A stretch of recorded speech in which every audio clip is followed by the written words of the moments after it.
Welcome to edit yourself. آج اپنی ہدایت و رہنمائی کے لیے دیکھیں گے پیدائش کی کتاب اور اس کا 24واں باب، اسحاق کی بیوی۔ اور ابراہیم ضعیف اور عمر رسیدہ ہوا، اور خداوند نے سب باتوں میں ابراہیم کو برکت بخشی، اور ابراہیم نے اپنے گھر کے سارے فور کا نوکر سے جو اس کی سب چیزوں کا مختار تھا کہا کہ اپنا ہاتھ ذرا میری ران کے نیچے رکھ کہ میں تجھ سے خداوند کی جو زمین و آسمان کا خدا ہے قسم لوں کہ تو کنانیوں کی بیٹیوں میں سے جن میں میں رہتا ہوں کسی کو میرے بیٹے سے نہیں بیاہے گا، بلکہ تو میرے وطن میں میرے رشتہ داروں کے پاس جا کر میرے بیٹے اسحاق کے لیے بیوی لائے گا۔ اس نوکر نے اس سے کہا، شاید وہ عورت اس ملک میں میرے ساتھ آنا نہ چاہے تو کیا میں تیرے بیٹے کو اس ملک میں جہاں سے تو آیا پھر لے جاؤں؟ تب ابراہیم نے اس سے کہا، خبردار تم میرے بیٹے کو وہاں ہرگز نہ لے جانا۔ خداوند آسمان کا خدا جو مجھے میرے باپ کے گھر اور میری ذات وomb سے نکال لایا، اور جس نے مجھ سے باتیں کی اور قسم کھا کر مجھ سے کہا کہ میں تیری نسل کو اس ملک دوں گا، وہی تیرے آگے آگے اپنا فرشتہ بھیجے گا کہ تو وہاں سے میرے بیٹے کے لیے بیوی لائے۔ اور اگر وہ عورت تیرے ساتھ آنا نہ چاہے تو تو میری اس قسم سے چھوٹا، پر میرے بیٹے کو ہرگز وہاں نہ لے جانا۔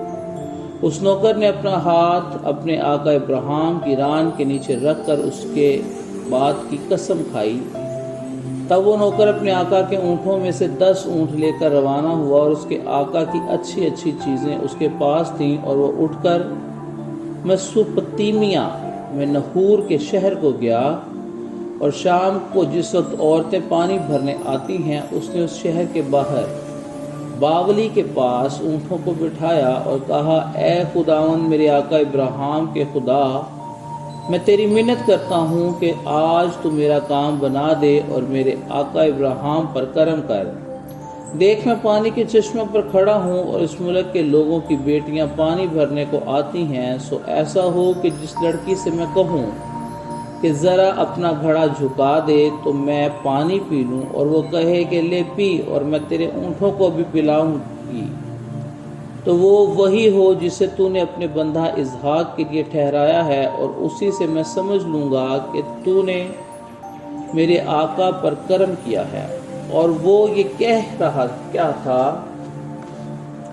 کہ ربکا جو ابراہیم کے بھائی نحور کی بیوی ملیکا کے بیتویل سے پیدا ہوئی تھی، اپنا گڑا کندھے پر لیے ہوئے نکلی۔ وہ لڑکی نہایت خوبصورت تھی اور کنواری اور مد سے ناواقف تھی۔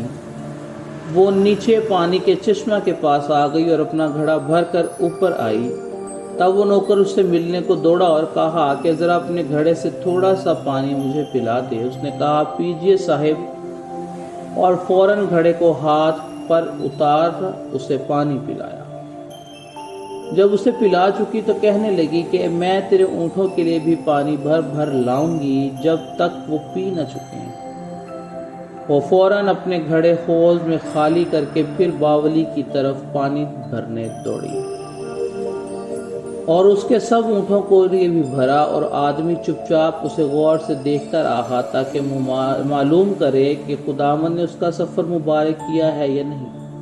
اور جب اونٹ پی چکے تو اس شخص نے 9 مسکال سونے کی ایک نتھ اور 10 مسکال سونے کے 2 کڑے اس کے ہاتھوں کے لیے نکالے، اور کہا کہ ذرا مجھے بتا کہ تو کس کی بیٹی ہے، اور کیا تیرے باپ کے گھر میں ہمارے ٹکنے کی جگہ ہے؟ اس نے اس سے کہا، میں بیتویل کی بیٹی ہوں، اور وہ ملیکا کا بیٹا ہے جو نحور سے اس کے ہوا۔ اور یہ بھی اس سے کہا کہ ہمارے پاس بھوسا اور چارہ بہت ہے اور ٹکنے کی جگہ بھی ہے۔ تب اس آدمی نے جھک کر خداوند کو سجدہ کیا اور کہا، خداوند میرے آقا ابراہیم کا خدا مبارک ہو، جس نے میرے آقا کو اپنے کرم اور راستی سے محروم نہیں رکھا، اور مجھے تو خداوند ٹھیک راہ پر چلا کر میرے آقا ابراہیم کے بھائیوں کے گھر لایا۔